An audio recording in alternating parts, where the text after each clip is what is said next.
Hello friends, welcome to my channel the Trade Point. Okay, तर आज आपण बघणार आहे सपोर्ट, रेजिस्टन्स, मूविंग ॲव्हरेज आणि ट्रेंड लाईन हे सर्व काय असतं आणि यावरती आपण ट्रेड कसा घ्यायचा. ओके, याबद्दल आज आपण माहिती करून घेऊया. तर सर्वात आधी आपण बघणार आहोत की सपोर्ट आणि रेजिस्टन्स म्हणजे काय असतं. ओके, सपोर्ट आणि रेजिस्टन्स म्हणजे काय असतं ते. ओके, तर सपोर्ट म्हणजे काय असतं की सपोर्ट म्हणजे ती लेवल असते जिथे विक्री कमी होते आणि खरेदी वाढते. म्हणजेच बाजार खाली जात असताना तिथे एक प्रकारचं बंद होतो आणि किंमत त्या पातळीवर किंवा त्या लेवलवर स्थिर राहण्याची क्षमता करते की त्या लेवलपासून किंमत जी आहे, प्राईस जी आहे ती खाली जाण्यापासून थांबते. ओके, उदाहरण समजायचं तर एखाद्या स्टॉकची प्राईस 50वर आहे आणि बाजारात त्या लेवलवर खरेदीदार मोठ्या प्रमाणात आले तर काय होईल की 50ची किंमत जी आहे तिथून बाजार खाली जाणार नाही, तिथून बाजार वरती जाणार. तर त्या लेवलला आपण काय म्हणतो की सपोर्ट म्हणतो. ओके, आता आपण सपोर्टचं एक्झाम्पल बघूया. इथं आपण बघू शकतो भारतीय एअरटेलचा हा चार्ट आहे. तर यामध्ये आपण बघू शकतो की इथं आपल्याला एक सपोर्ट दिसतो. ओके, या लेवलला तुम्ही बघू शकता मार्केट गेल्यानंतर एकदा, दोनदा आणि तीन वेळेस या लेवलच्या खाली मार्केट गेलेलं नाही आणि नेक्स्ट टाइम मार्केट इथून वेब साईडला गेलेलं आहे. तर या लेवलला आपण सपोर्ट म्हणतो. Okay, next example HDFC bank. इथं आपण बघू शकतो की हा एक सपोर्ट ड्रॉ केला आपण. इथं तुम्ही बघू शकता की मार्केट खाली येत आहे, पुन्हा इथंच या पर्टिक्युलर लेवललाच सपोर्ट घेतल्यानंतर मार्केटची प्राईस खाली जात नाही आहे. म्हणजे इथं काय की इथं बायर्स खूप जास्त प्रमाणात आहे, त्यामुळे इथं मार्केट सपोर्ट घेत आहे. ओके, त्यानंतर आपण बघूया रेजिस्टन्स म्हणजे काय असतं की रेजिस्टन्स म्हणजे ती एक लेवल असते जिथं स्टॉक किंवा इतर कुठलाही इंडेक्स असू द्या, काही पण असू द्या मार्केटमध्ये, की त्या लेवलनंतर किंमत चढत नाही आहे किंवा वरती जात नाही आहे. किंमत चढत असताना ती जास्त चढू शकत नाही किंवा त्या लेवलच्या वरती जाऊ शकत नाही. या लेवलवर काय असतं की विक्री होणाऱ्या व्यवहारांची संख्या जास्त असते, म्हणजे काय सेलर जास्त असतात, त्यामुळे किंमत परत खाली येते. त्याला आपण रेजिस्टन्स म्हणतो. ओके, तर उदाहरण काय, एखादा स्टॉक जर 1200 रुपये ओलांडून जाऊ शकत नाही, की ती लेवल क्रॉस करत नाही आहे, तर 1200 ही प्राईस काय होणार त्या स्टॉकची रेजिस्टन्स. ओके, आता आपण एक्झाम्पल बघूया. इथं आपण बघू शकतो की रेडिस लॅबोरेटरीचा हा चार्ट आहे. या पर्टिक्युलर लेवलला एक रेजिस्टन्स तयार झालेला आहे. इथं काय होतं की मार्केट फर्स्ट टाइम गेलं, त्या लेवलपासून पुन्हा खाली आलं, सेकंड टाइम आणि थर्ड टाइम. नेक्स्ट टाइम काय झालं की मार्केट तिथून पुन्हा वरती गेलेलं नाही आहे. ओके, या लेवलला आपण या स्टॉकचा रेजिस्टन्स लेवल म्हणूया. Okay, next example HDFC bank. सपोर्टचं एक्झाम्पल, आपण रेजिस्टन्सचं एक्झाम्पल बघत आहे. नेक्स्ट एक्झाम्पल आहे निफ्टी बँकचं. आपण इथं बघू शकतो की मार्केट इथं गेल्यानंतर एक वेळेस रेजिस्टन्स घेतला आणि पुन्हा खाल्यानंतर पुन्हा रेजिस्टन्स घेतला आणि तसा एक एम पॅटर्न तयार करून मार्केट खाली आलेलं आहे. तर या लेवलला आपण काय म्हणतो, रेजिस्टन्स म्हणतो. ओके, मी खूप सिम्पल लँग्वेजमध्ये सांगते मित्रांनो, प्लीज लक्ष देऊन समजून घ्या. त्यानंतर जर मार्केट प्राईस, आता हे इम्पॉर्टंट आहे, जर मार्केट प्राईस सपोर्टच्या खाली गेली तर सपोर्ट ॲज अ रेजिस्टन्स म्हणून ॲक्ट होतो. म्हणजे काय होतं की एक्झाम्पलमध्ये बघूया आपण की आता हा सपोर्ट तुम्ही बघू शकता. मार्केट काय की इथपर्यंत याने सपोर्ट घेतलेला आहे, मार्केट प्राईस या पर्टिक्युलर लेवल नंतर वरती जात आहे. पण काय झालं नेक्स्ट टाइम की इथं बायर्स हारले आहेत सेलर्सपासून आणि हा सपोर्ट ब्रेक झालेला आहे. तर त्यानंतर काय झालं की आता हा जो सपोर्ट होता ना, आता हा नेक्स्ट टाइम रेजिस्टन्स म्हणून ॲक्ट होईल. आता जर मार्केट इथं परत आलं असतं ना, तर हा सपोर्ट आता रेजिस्टन्स म्हणून ॲक्ट झाला असता आणि मार्केट प्राईस खाली गेली असती. अशा प्रकारे जेव्हा सपोर्ट ब्रेक होतो तेव्हा तो रेजिस्टन्स म्हणून ॲक्ट होतो. ओके, त्यानंतर आपण बघूया, जर मार्केट प्राईस रेजिस्टन्सच्या वर गेली तर रेजिस्टन्स ॲज अ सपोर्ट म्हणून ॲक्ट होतो, अपोजिट त्याच्या. एक्झाम्पलमध्ये समजून घेऊया.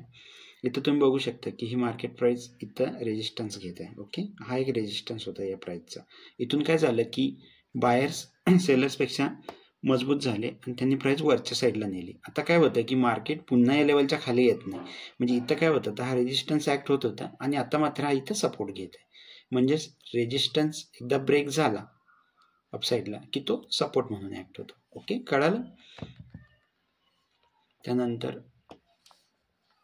आता आपण बघूया की इथं ट्रेड कसा घ्यायचा असतो. Okay, how to trade with support and resistance.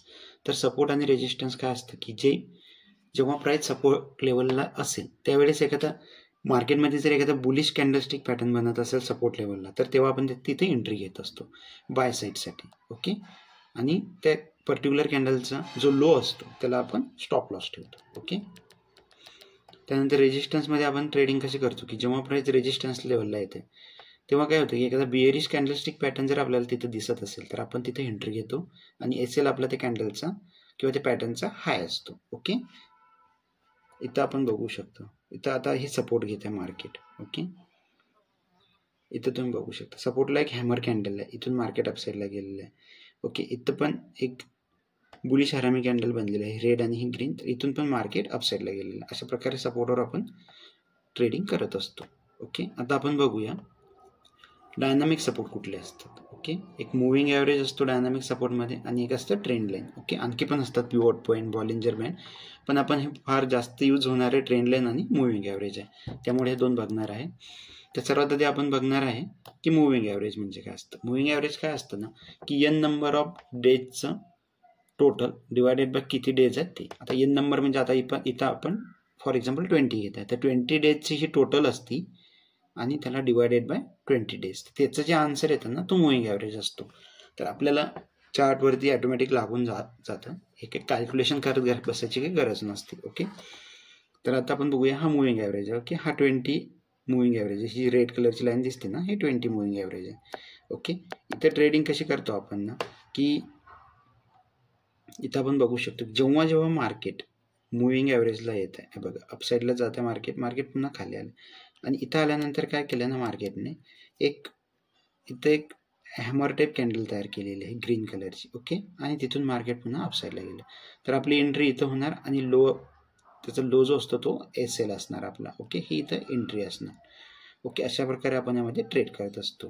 त्यानंतर काय होतं की मार्केट एकदा जर मूव्हिंग ॲव्हरेजला ब्रेक करून खाली आली तर त्यानंतर काय होतं ना की मार्केटचा ट्रेंड चेंज होतो. ओके, इथं तुम्ही बघू शकता मार्केट जोपर्यंत मूव्हिंग ॲव्हरेजच्या वरती आहे, अप ट्रेंड आहे, इथं मार्केट कन्सोलिडेट झालं आणि मार्केटने मूव्हिंग ॲव्हरेज ब्रेक करून रिटेस्ट केल्यानंतर पुन्हा खाली आलं. तर आता मार्केटमध्ये काय होतं की मूव्हिंग ॲव्हरेज इथं सपोर्ट म्हणून ॲक्ट होतं. आता मार्केट प्राईस मूव्हिंग ॲव्हरेजच्या खाली आली तर इथं मार्केटमध्ये मूव्हिंग ॲव्हरेज रेजिस्टन्स म्हणून ॲक्ट होतो. म्हणजे काय की प्राईससोबत हे चेंज होत राहतं, म्हणून आपण याला डायनामिक सपोर्ट आणि रेजिस्टन्स म्हणतो. आता काय झालं की इथं आल्यानंतर मार्केट डाऊन साईडला गेलं, मार्केट पुन्हा रिटेस्ट करायला आलं पुन्हा डाऊन साईडला, आता इथं पुन्हा कन्सोलिडेट होऊन रेजिस्टन्स घेतं इथं मार्केट. आता यानंतरचा आपण चार्ट बघूया. हे बघा इथं काय झालं होतं मार्केट खाली आलं, पुन्हा इथं कन्सोलिडेट झाल्यानंतर पुन्हा मार्केट खाली आलं आहे, बघू शकता. तर अशा प्रकारे आपण रेजिस्टन्स म्हणून पण EMAचा यूज करू शकतो आणि इथं सपोर्ट म्हणून. जोपर्यंत मार्केट प्राईस ही EMAच्या वरच्या साईडला असते तोपर्यंत मार्केटमध्ये अप ट्रेंड असतो. ओके, आणि जेव्हा मार्केट प्राईस EMAच्या खाली येतं तेव्हा मार्केटमध्ये डाऊन ट्रेंड असतो. ओके, सर्वात इझी आहे समजायला, हेच लक्षात ठेवायचं. शॉर्ट टर्म ट्रेंड लक्षात घेण्यासाठी EMAचाच वापर करायचा. ओके, त्यानंतर आपण इथं बघूया की how to trade with moving average. Okay, up ट्रेंडमध्ये आपण काय बघितलं की जेव्हा मार्केट प्राईस मूव्हिंग ॲव्हरेजला सपोर्ट घेणार. ओके, सपोर्ट घेणार म्हणजे काय, इथं आपण बघू शकतो. हे बघा हा मूव्हिंग ॲव्हरेज आहे, इथं मार्केट अपसाईडला जात आहे, इथं सपोर्ट घेत आहे मार्केट इथं मूव्हिंग ॲव्हरेजला, आणि तिथं काय करत आहे मार्केट की एक बुलिश कॅन्डलस्टिक पॅटर्न बनवत आहे. ओके, कोणता, तर इथं आपण बघू शकतो, की इथं एक हॅमर बनत आहे. ओके, तर या हॅमरच्या अपसाईडचा ब्रेक झाल्यानंतर आपण इथं एंट्री घेणार आणि इथं SL लावणार आणि आपलं टार्गेट 1:2 किंवा 1:3 आपण घेणार. Okay, accordingly. त्यानंतर आपण हा झाला बाईंग साईडचा. ओके, सेलिंग साईडला कसा ट्रेड घेणार, जेव्हा मार्केट प्राईस मूव्हिंग ॲव्हरेजला रेजिस्टन्स घेणार आणि बिअरिश कॅन्डलस्टिक पॅटर्न बनवणार तेव्हा आपण एंट्री घेणार. आता इथं आपण बघू शकतो बिअरिश पॅटर्न. हे बघा मार्केट मूव्हिंग ॲव्हरेजच्या वरती आता अपसाईडला जेव्हा क्रॉस केलं मार्केट रिटेस्ट करत आहे आणि मार्केटने इथं आपण बघू शकतो की इथं एक शूटिंग स्टार पॅटर्न बनवलेला आहे. ओके, असा एक पॅटर्न दिसतो तुम्हाला रेड कलरचा, हा इथं. तर त्याच्या लोला आपण एंट्री घेऊन इथं स्टॉप लॉस लावून आपण असं टार्गेट यामध्ये घेऊ शकतो. असं आपण मूव्हिंग ॲव्हरेजचा यूज करून ट्रेडिंग करू शकतो किंवा ट्रेड घेऊ शकतो, प्लॅन करू शकतो. ओके, त्यानंतर आहे trend line. Okay, trend line किती असतात मित्रांनो, तर 2 ट्रेंड लाईन असतात. 2 कुठल्या, आता एक अप ट्रेंड लाईन आणि एक डाऊन ट्रेंड लाईन. ओके, तर अप ट्रेंड लाईन कशी तयार होते, आपण एखादा ट्रेंड कुठली मार्केट प्राईस आहे ना अशी अपसाईडला जात नसते, कुठली मार्केट प्राईस पुलबॅक घेत अपसाईडला जात असते. तर हे जे लो बनतात ना स्विंग लो, याला कनेक्ट करून आपण एक ट्रेंड लाईन बनवत असतो, त्याला आपण ट्रेंड लाईन म्हणतो. Okay, trend line act as a diagonal support and resistance. आता आपण कशा प्रकारे ते सपोर्ट आणि रेजिस्टन्स म्हणून यूज होते ना आपण ते बघणार आहे. ओके, नंतर दुसरा ट्रेंड असतो डाऊन ट्रेंड. डाऊन ट्रेंड कसा बनतो? स्विंग हाय कनेक्ट केल्यानंतर मार्केट प्राइस खाली येताना कशी येते? अशा प्रकारे येते.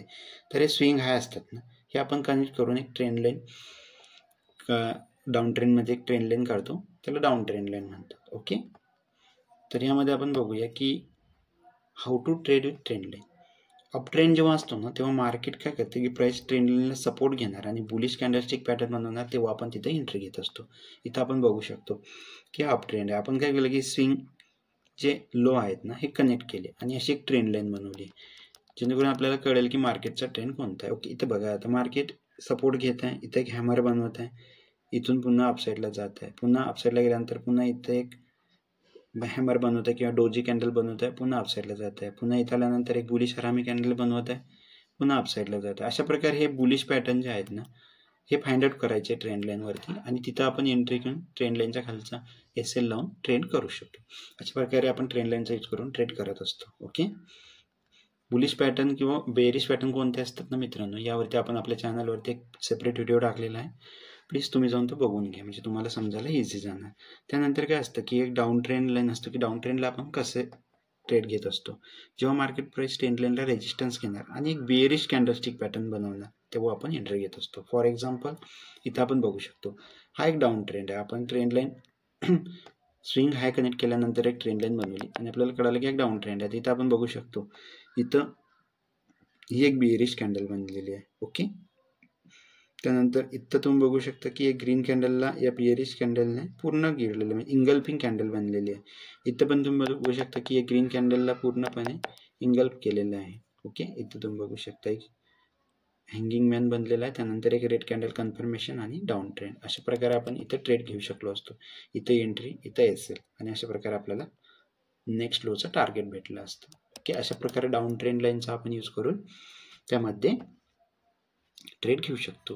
होप सो मित्रांनो तुम्हाला हा व्हिडिओ समजला असेल आणि आवडला असेल. पुन्हा पुन्हा व्हिडिओ बघा, काही समजलं नसेल तर मला कमेंट करा, मी नक्कीच त्या सॉल्व करण्याचा प्रयत्न करेन. व्हिडिओ आवडला असेल तर मित्रांमध्ये शेअर करा आणि चॅनलला सबस्क्राईब करा. थँक्यू.